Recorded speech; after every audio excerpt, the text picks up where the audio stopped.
औज़ुबिल्लाहिमिनश्शैतानिर्रजीम बिस्मिल्लाहिर्रहमानिर्रहीम।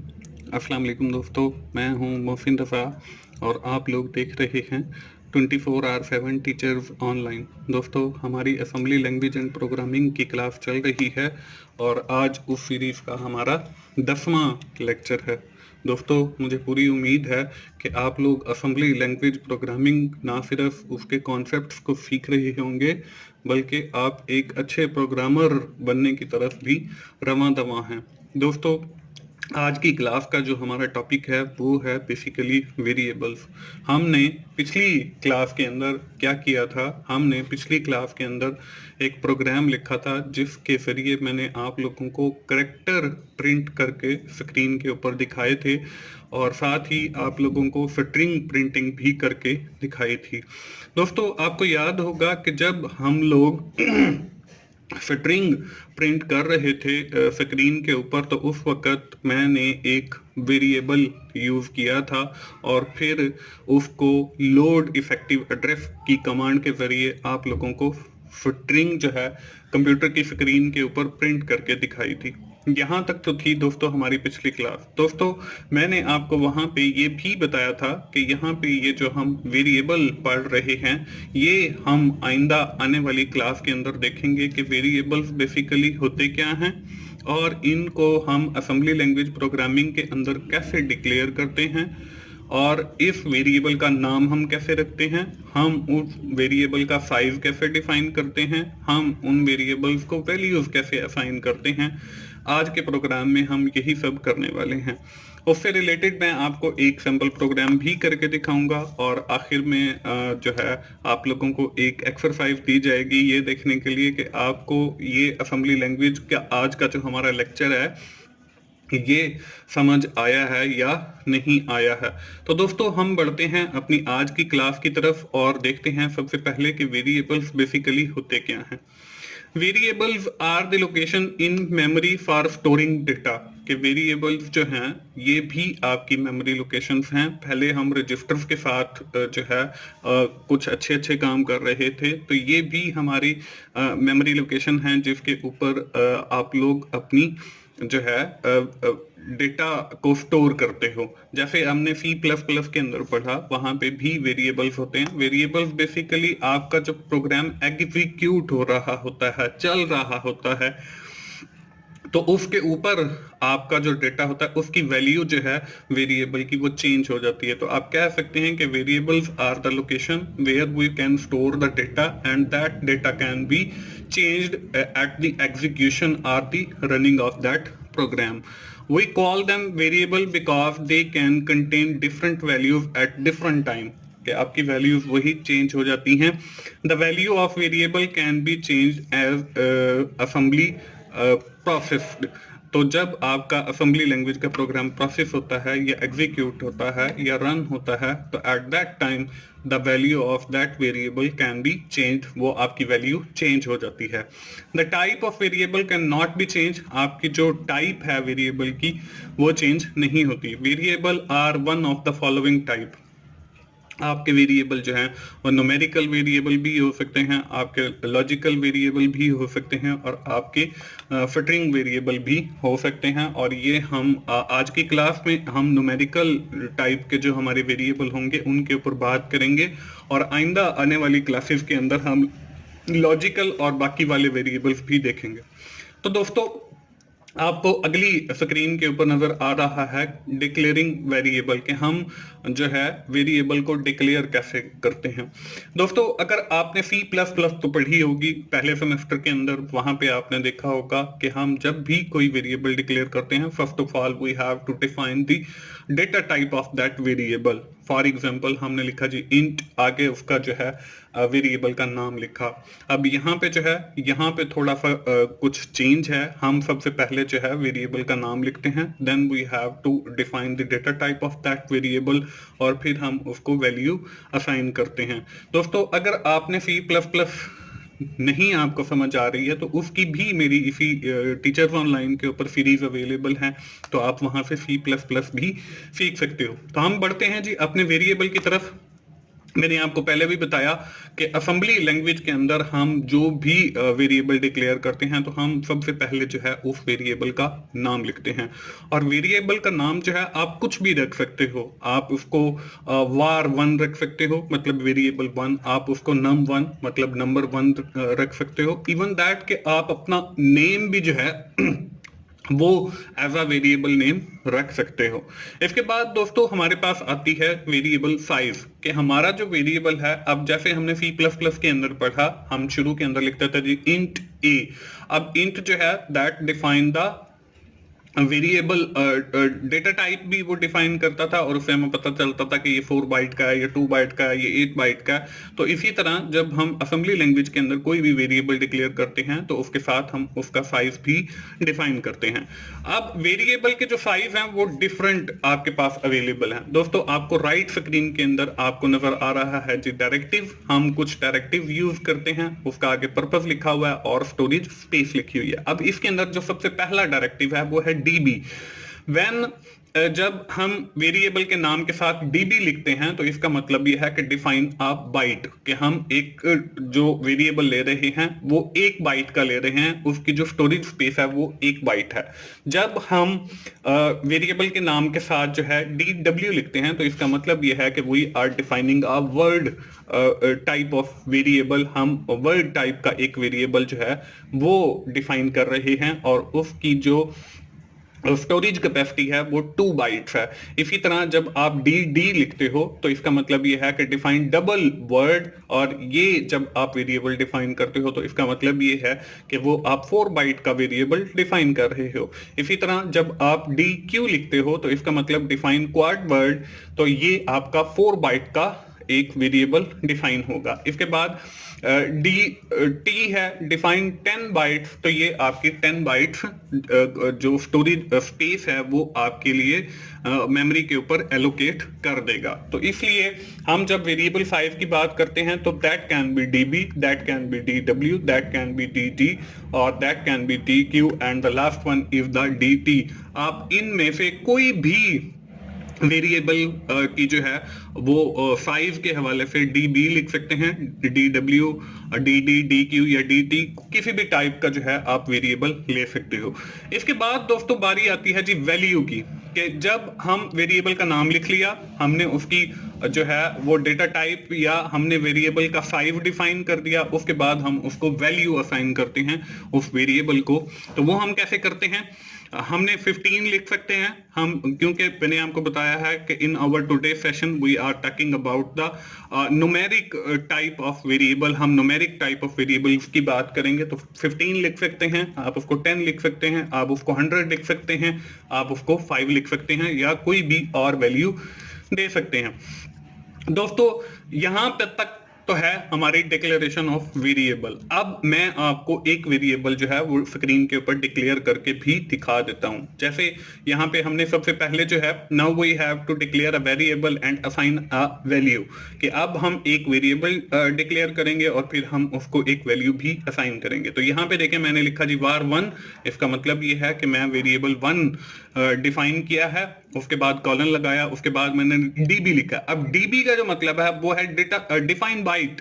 इसका मतलब ये है कि जब हमारा प्रोग्राम एग्जीक्यूट होगा तो इसके लिए हमने 1 बाइट मेमोरी के ऊपर जो लोकेशन है वो रिजर्व कर ली है और हमने उसको जो वैल्यू है वो 5 असाइन कर दी है। दोस्तों इसके बाद इसको हमने क्या किया है जी मूव का मतलब तो अब तक आप समझ ही गए होंगे कि हम कोई भी वैल्यू को जो है वो मूव करवा रहे हैं। DL हमारा डेटा टाइप का एक रजिस्टर है, उसके अंदर हमने मूव करवा रहे हैं var1 जो है वो हमारा वेरिएबल का नाम है जो हमने ऊपर लिखा है। इसका मतलब ये है कि हमारे इस var1 के अंदर जो वैल्यू 5 पड़ी है वो हमारे डेटा रजिस्टर को असाइन हो जाए। अब इसको मैं ग्राफिकली भी रिप्रेजेंट कर सकता हूं। आपके सामने ये कंटेनर नजर आ रहा है, दैट इज वेरिएबल, और इसको हमने लिखा है जी ये है वेरिएबल आपका 1। अब इसके साथ देखें हमने इसके लिए 1 बाइट जो है वो 5 इसका डिफाइन किया, क्योंकि हमने db लिखा हुआ है, इसके ऊपर देखें वैल्यू 5 है। तो इस तरीके से आपके जो है वो वेरिएबल डिफाइन होते हैं और डिक्लेयर होते हैं और उनको वैल्यूज असाइन की जाती हैं। दोस्तों अगली स्क्रीन के ऊपर आपको आज का एग्जाम्पल प्रोग्राम नजर आ रहा है। वो क्या है? Write an assembly language program to add 3 number and also see the listing file of that program. हमने उसकी लिस्टिंग फाइल भी देखनी है। And also run this program into the debugger. हमने उसको डीबगर के अंदर ओपन करना है, नेसिम के अंदर। और कुछ इंस्ट्रक्शन है, ये वही इंस्ट्रक्शन है जो हम पहली एग्जाम्पल से साथ लेकर आ रहे हैं। तो दोस्तों हम जो है इसको करने से पहले मैं आपको पहले इसका जो सिंटैक्स है या जो स्ट्रक्चर है एडिंग 3 नंबर्स का, वो आपको यहाँ पे ग्राफिकली समझा देता हूँ, फिर आपको लाइव करके भी दिखाऊंगा। हमने ऊपर कमेंट डाला जी, an assembly program to add 3 numbers.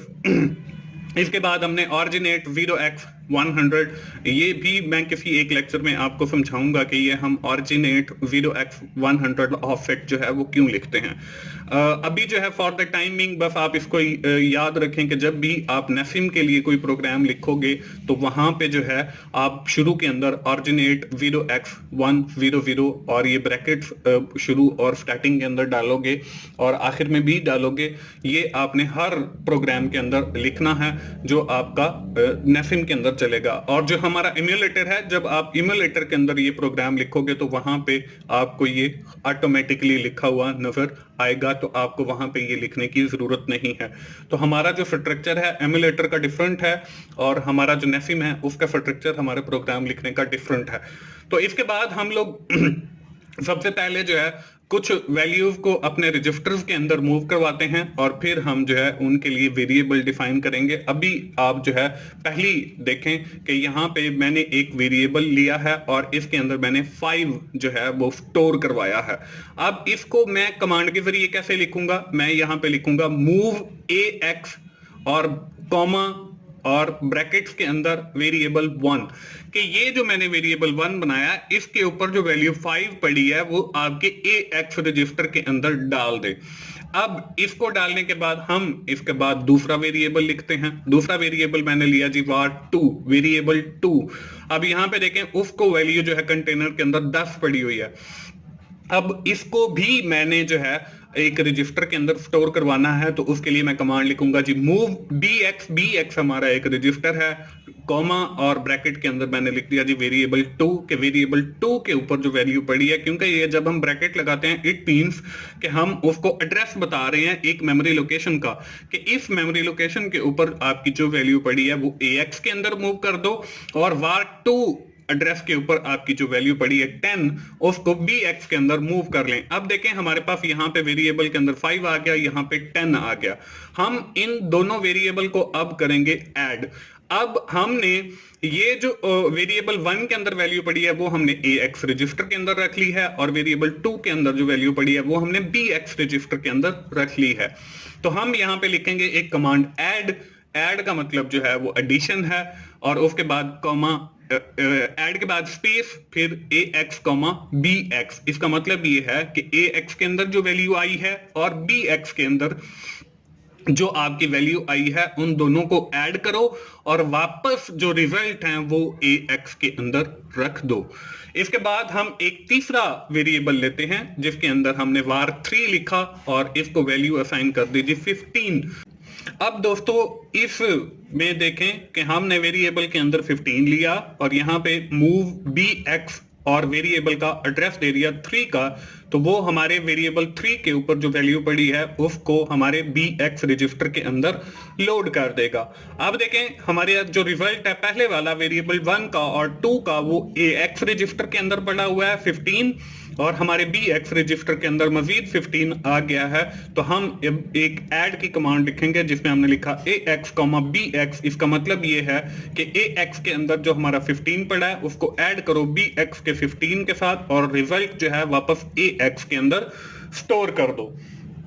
अब हम एक और वेरिएबल var4 के नाम से लेते हैं। इसके अंदर लेके मैंने वैल्यू रखी है 0। ये जो हमने वेरिएबल लिया है इसको हमने इसलिए लिया है कि हमारे जो रिजल्ट हैं वो हम इसके अंदर स्टोर करवा सकें।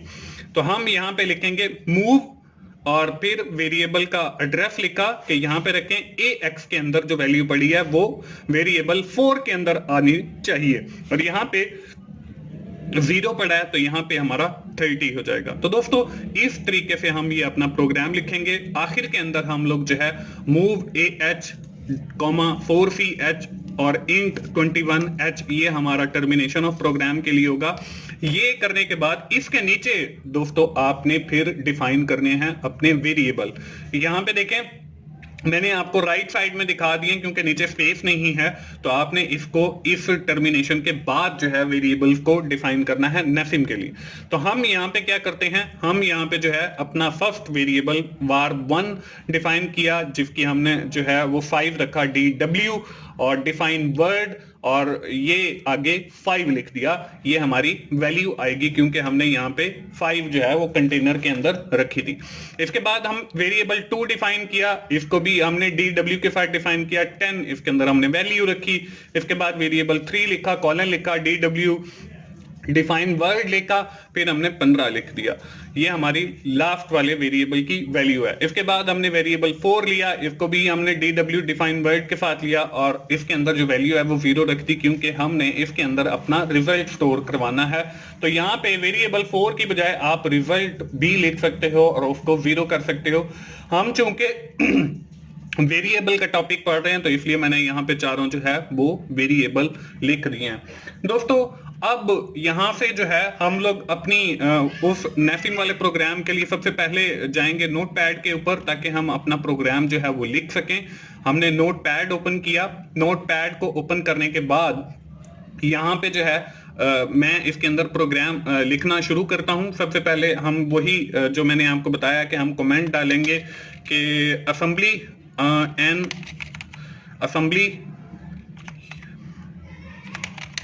Language program to add 3 numbers, कि हमने एक प्रोग्राम लिखना है असेंबली लैंग्वेज का जिसके अंदर हम लोग 3 नंबर्स को ऐड करेंगे।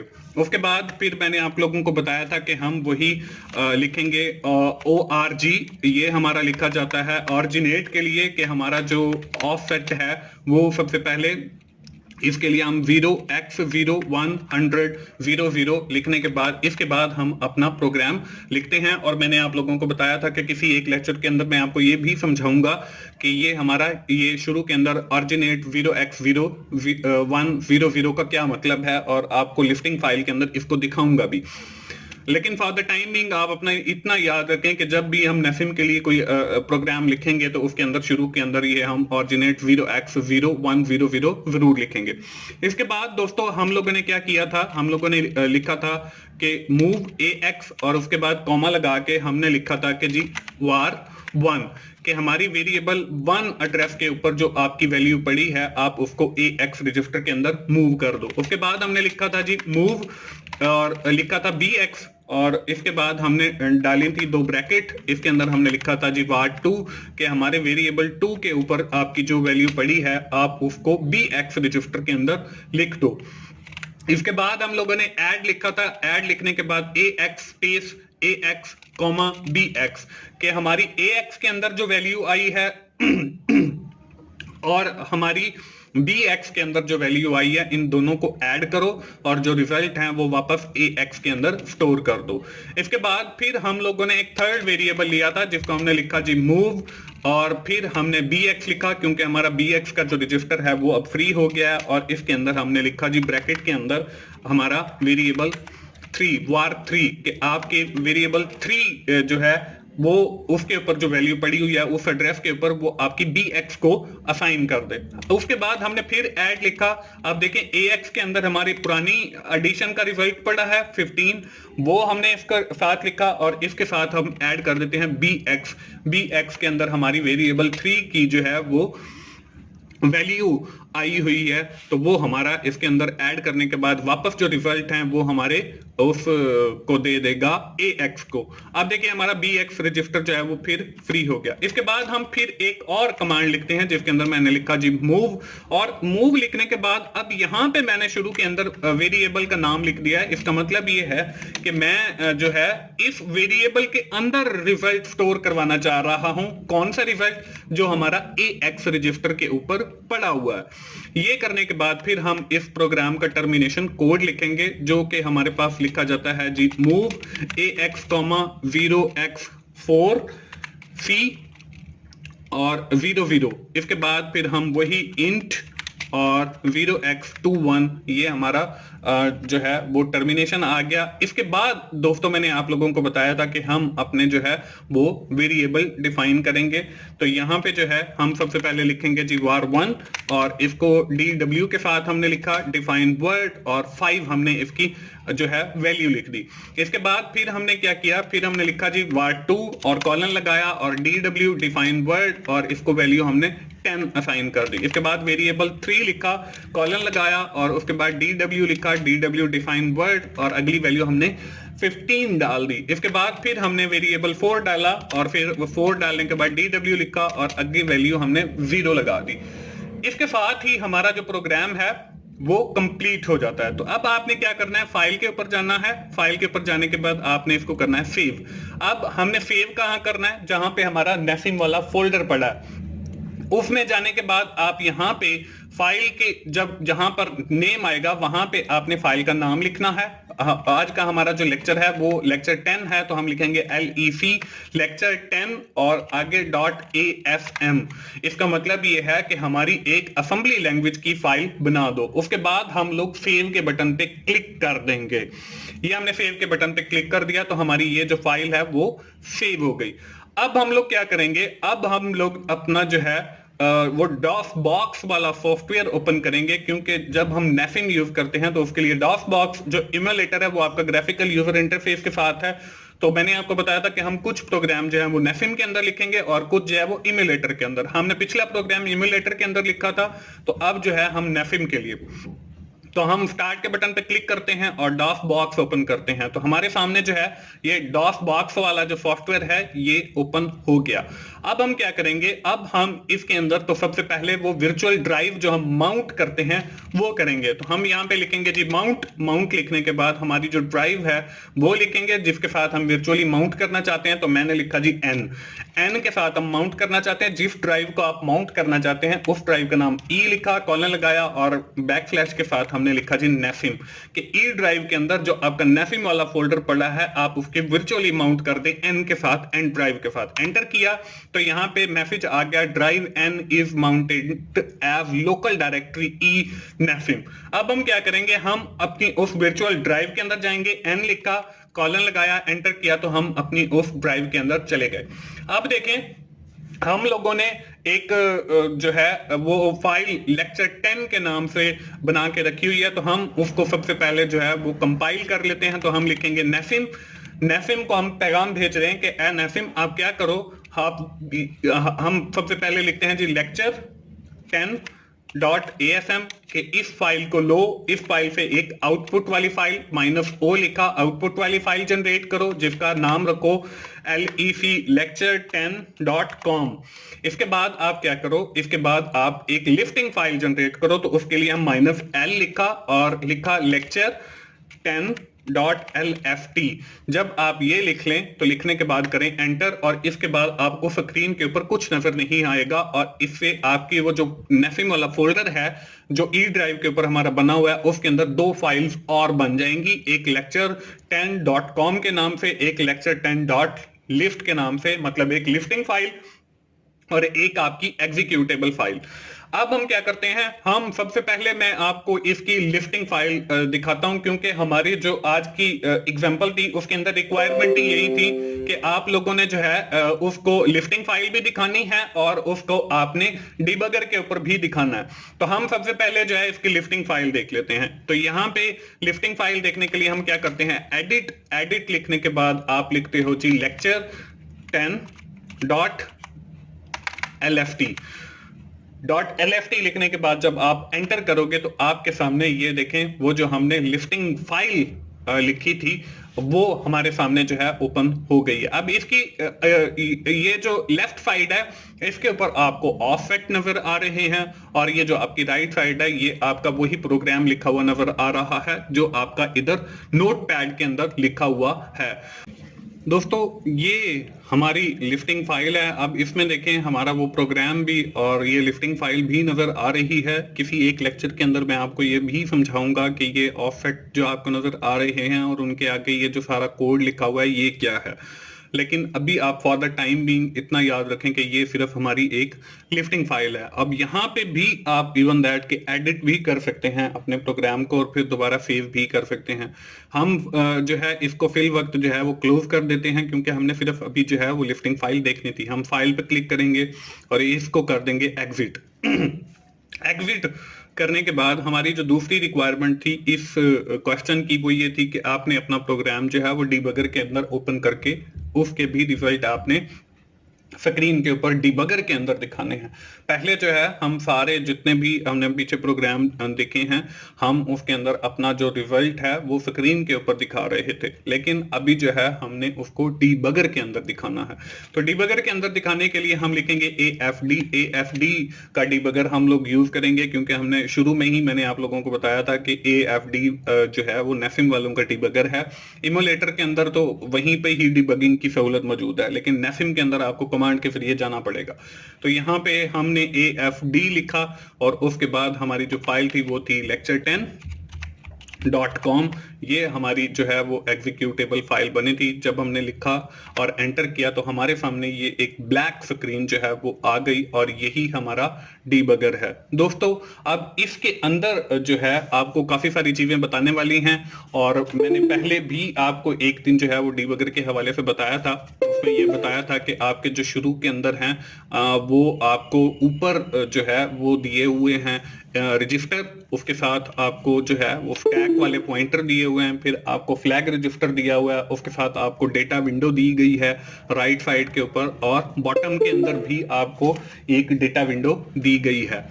और इसके बाद जो है आपको जो है यहाँ पे एक जहाँ पे एक कर्सर ब्लिंक करता हुआ नजर आ रहा है वहां पे जो है आप लोगों को कमांड लाइन समझ लें, वहां पे आप जो है डिफरेंट कमांड लिख के और उसको आगे रन कर सकते हो। तो अभी जो है हम आज का प्रोग्राम देखते हैं। आज के प्रोग्राम के अंदर जो है हम लोग ने क्या किया है। अब इसको आगे रन करने के लिए आपके पास दो कमांड्स हैं, एक F2 की है और एक F1 की है। तो हम यहाँ पे F2 जो है वो प्रेस करते हैं। F2 जब हमने प्रेस किया तो F2 को प्रेस करने के बाद आपका AX जो रजिस्टर है उसमें देखें आपकी जो वैल्यू है वो 5 हो गई है। अब यहाँ पे ये 5 हो गई। उसके बाद हम दूसरी इंस्ट्रक्शन एग्जीक्यूट करते हैं। हमने दोबारा F2 प्रेस किया तो हमारा जो BX का रजिस्टर है उसके अंदर एक वैल्यू A जो है वो आ गई। अब A का क्या मतलब है, हमने तो 10 लिखा था क्योंकि हमारी नोटपैड वाली फाइल के अंदर भी 10 आ रहा है। तो अब ये जो A आ रहा है ये आपका हेक्साडेसिमल के अंदर आ रहा है क्योंकि मैंने आपको बताया था कि आपकी जितनी भी वैल्यूज स्टोर होंगी वो आपकी हेक्साडेसिमल के अंदर स्टोर होंगी। तो यहाँ पे मैं आपके सामने कैलकुलेटर ओपन करता हूं। कैलकुलेटर ओपन करके ये दिखाने के लिए कि आपकी कैसे हेक्साडेसिमल वैल्यू यहाँ पे आ रही हैं। तो यहाँ पे हम क्या करते हैं, हम दोबारा इसके स्टैंडर्ड पे क्लिक करते हैं। स्टैंडर्ड पे क्लिक करने के बाद आप यहाँ पे दोबारा स्टैंडर्ड पे क्लिक करेंगे और यहाँ पे जाएंगे प्रोग्रामर, आपका कैलकुलेटर। प्रोग्रामर पे जब आप जाएंगे तो ये आपके यहाँ पे बाइनरी, ऑक्टल, डेसिमल और हेक्साडेसिमल, इनके बारे में मैं मजीद डिटेल में नहीं जाऊंगा, ये आप लोगों को पहले ही पता है। हम यहाँ पे डेसिमल के ऊपर एक वैल्यू प्रिंट करते हैं जी 10 और जब हम हेक्साडेसिमल पे क्लिक करते हैं तो यहाँ पे आ जाता है A और यही आपका A जो है वो यहाँ पे BX रजिस्टर के अंदर आ रहा है। इसका मतलब ये है कि हमारे जो है BX रजिस्टर उसके ऊपर हमारा जो है वो 10 आ रहा है। इसके बाद हम फिर F2 का बटन प्रेस करते हैं। जब हमने फिर F2 का बटन प्रेस किया तो हमारा जो AX का रजिस्टर है उसके अंदर हो गया F, BX के ऊपर A और CX के ऊपर 1F आ रहा है। अब देखें मैं दोबारा डेसिमल पे क्लिक करता हूं, इसको 0 करता हूं, 15 पे क्लिक किया, 15 लिखने के बाद हेक्साडेसिमल पे क्लिक किया तो देखें हमारा F आ गया। हमने क्या किया था, अब यहां पे कमांड देखें AX, BX ऐड।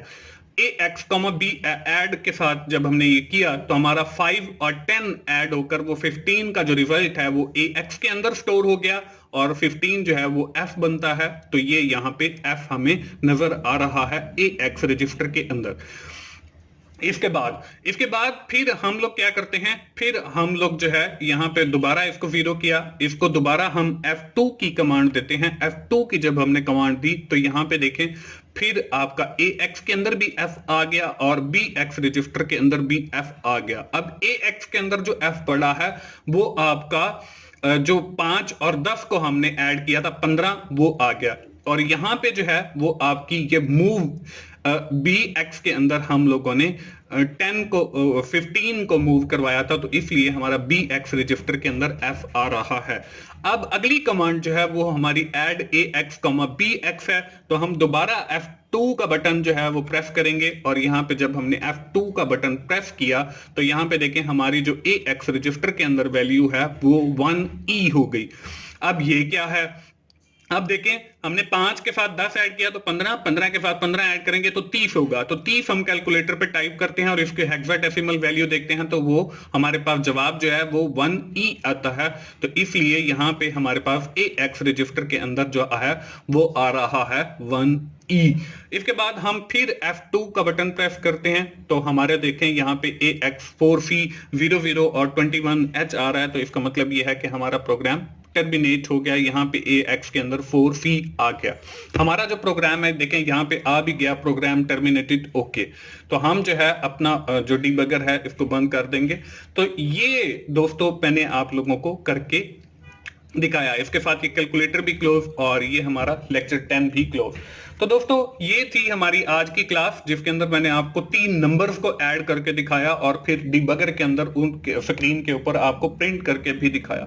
तो दोस्तों हमारी आज की क्लास यहीं पे खत्म होती है और एक्सरसाइज आज की आपको स्क्रीन के ऊपर नजर आ रही है। आप जल्दी से अपनी नोटबुक ओपन कर लीजिए और उसके ऊपर ये एक्सरसाइज भी राइट डाउन कर लें और फिर आप उसको अपने नेफम प्रोग्राम के अंदर जो है with the help of notepad ये प्रोग्राम लिखें और फिर डीबगर के अंदर ओपन करें। प्रोग्राम क्या है जी, write an assembly language program to add 5 number. आपने क्या करना है जी, सिर्फ और सिर्फ 5 नंबर्स को ऐड करना है and also see the listing file of that program. फिर आपने इसलिए लिस्टिंग फाइल भी ओपन करके देखनी है। मैंने आपको बताया कि आप सिर्फ आपको लिस्टिंग फाइल दिखाई है, इसके अंदर है क्या क्या वो हम किसी और लेक्चर के अंदर बात करेंगे। And also run this program on debugger of नेविम। आपने फिर वो AFD की कमांड यूज करके उसके जो रिजल्ट हैं डीबगर के ऊपर चेक करने हैं। ये है दोस्तों आपकी एक्सरसाइज। दोस्तों हम आज की क्लास यहीं पे खत्म करेंगे। हम जल्दी से समराइज कर लेते हैं कि आज की क्लास के अंदर हमने क्या पढ़ा। दोस्तों आज की क्लास हमने शुरू की वेरिएबल से। हमने देखा कि कैसे हम वेरिएबल्स को डिक्लेयर करते हैं, कैसे उसके नाम रखते हैं, कैसे उसकी साइज डिफाइन करते हैं, कैसे उसको वैल्यूज असाइन करते हैं। उससे रिलेटेड आपको एक प्रोग्राम भी करके दिखाया और आखिर में एक एक्सरसाइज दी।